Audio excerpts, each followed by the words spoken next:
Saçlarının rengi payınızdır, gözlerinin rengi deniz. Almaya benzer yanağın var, ay üzün aydan da temiz. Gönçe dodaklarda gülüşler, yine gözlerime görünsün. Beni benden alan öpüşler, yine etrafıma bürünsün. Gönçe dodaklarda gülüşler, yine gözlerime görünsün. Beni benden alan öpüşler, yine etrafıma bürünsün. Günleri saydım sana çattım azizim, derdi gemi başından attım azizim. Yuxuna gelmək üçün, üzünü görmək üçün, tek seni fikirləşib yatdım əzizim.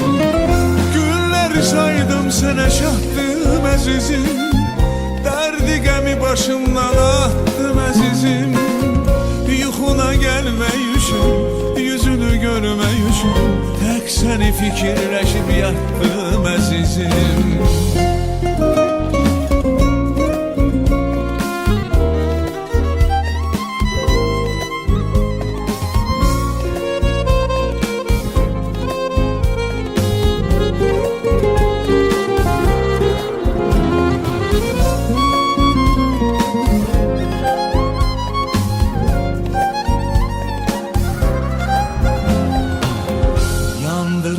Ateşli bakışlar, gör necə qəlbim közərir.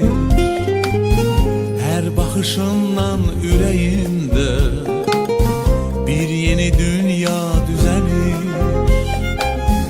Gönçə dodaqlarda gülüşlər, yine gözlərimə görünsün.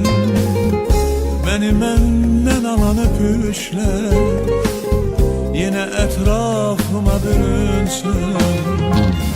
Gönçe dodaklarda gülüşler, yine gözlerime görünsün. Beni benden alan öpüşler, yine etrafıma bürünsün. Günleri saydım sana çattım azizim, derdi gemi başımdan attım azizim.